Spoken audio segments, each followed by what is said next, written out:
Welcome to Successura, where every story hides a truth, every truth hides a secret, and today's story, let's just say, it begins with a handwritten note and ends with a revelation no one was ready for. Tonight, we enter a quiet diner on the edge of a small American town, where a simple dinner, a simple waitress, and a simple bill turned into something that shook an entire community. So sit back, because this is not just a story. This is a warning. A reminder that one moment can change everything. Be sure to like the story or subscribe to the channel. Such stories will keep coming on this channel.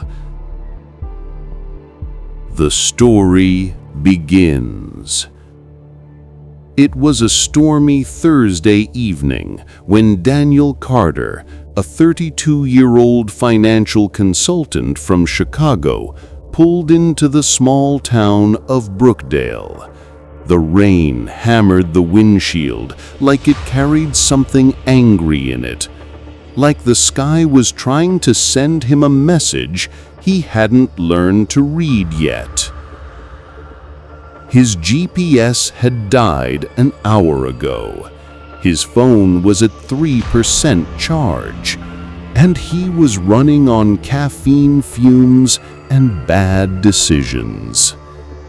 He spotted a neon sign flickering through the rain. Rosie's Diner, open 24 hours. Against the storm, against his exhaustion, he stepped inside. The bell above the door jingled, soft, gentle, old. The diner was nearly empty, except for one elderly couple and a man in a hoodie quietly eating fries. Behind the counter stood a young waitress, maybe mid-20s, brown hair tied in a messy bun, tired eyes, but a soft smile trying to exist anyway. She walked over to his table with a notepad. "Long night?" she asked. "You have no idea," he said with a half laugh.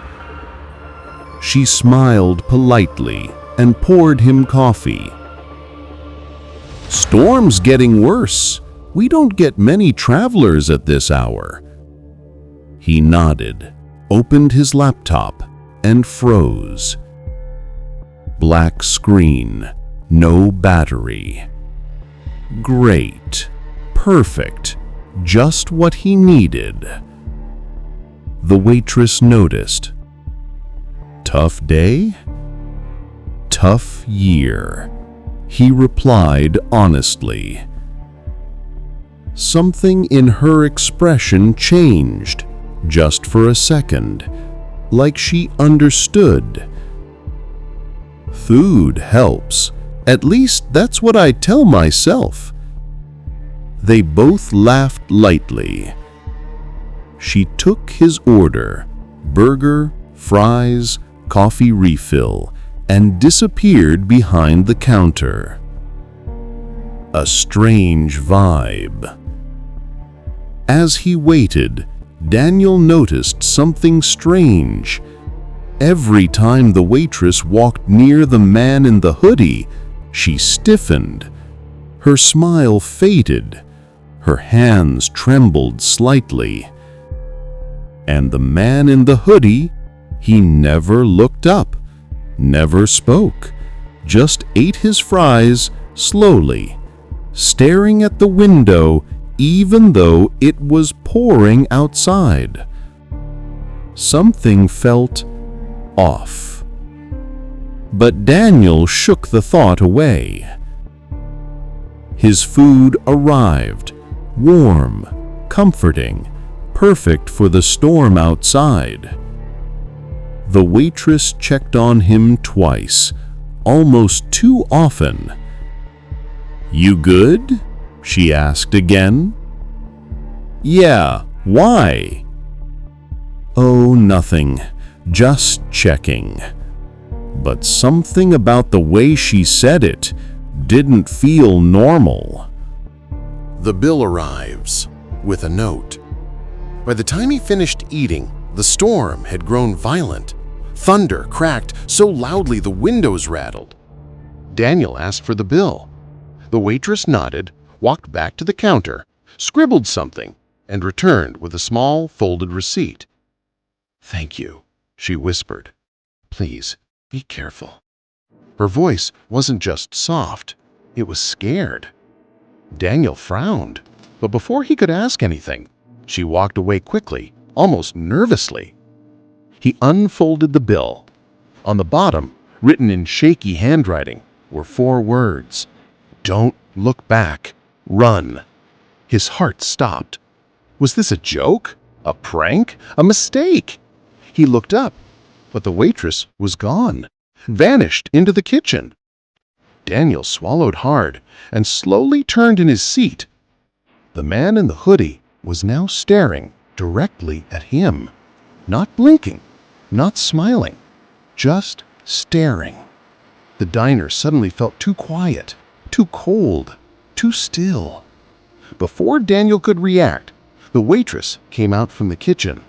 She walked straight to him, leaned close, and whispered, "Please do exactly what the note says. And don't make it obvious." His pulse raced. "What's happening?" he whispered back. Her eyes glistened with fear. "He's dangerous. He's been here for 3 hours, waiting, watching. For who? You." Daniel's stomach dropped. "Why me?" "I don't know, but he asked your name when you entered. He said he knew you." "I've never seen him in my life," Daniel whispered. She shook her head. "You don't understand. He said your full name, middle name too." Daniel felt ice crawl across his skin. Nobody outside his family knew his middle name, except... Suddenly, the man in the hoodie stood up slowly. The waitress flinched. "He's coming," she whispered. "Please, go, through the back door. Don't look back." Daniel didn't plan, didn't think. He just moved.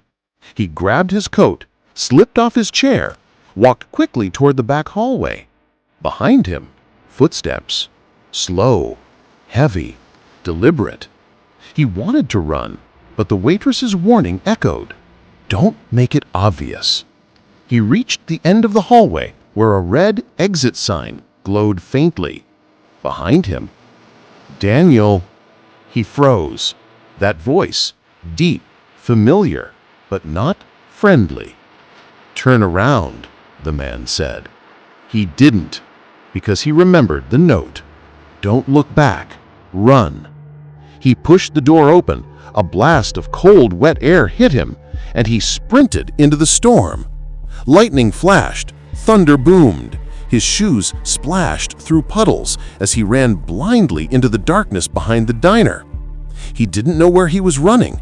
He just knew he had to. After 10 minutes, he reached an old warehouse with a broken loading dock. He ducked behind a stack of crates, breathing hard. Footsteps followed, but they weren't running footsteps. No, they were slow, steady, like the man knew Daniel had nowhere to go. "Daniel," the voice echoed through the rain. "You can't hide from the truth." "What truth?" Lightning flashed again, and Daniel saw the man standing 20 feet away. The hood blew back. Daniel's heart froze. It was his older brother, Marcus. The same brother who'd disappeared 12 years ago. The same brother who'd been declared dead. "Marcus," Daniel whispered. "Yes, it's me." "But how? Why?" Marcus stepped closer. "I found something, Daniel. something they don't want us to know. Who's they? Marcus shook his head. No time to explain. They're tracking us. Us? I didn't even know you were alive. I know. I had to disappear for your safety. He stepped closer, but now they want you too. Daniel staggered back. What did I do? You were next on the list. What list? Marcus opened his coat. Inside was a flash drive taped to his shirt. This contains everything. Names, accounts, operations. They're watching everyone, controlling everything. This sounds insane, Daniel said. Marcus laughed softly, sadly. I know. I sounded insane too, until I saw it. Why come back now? Because they found out you're my brother.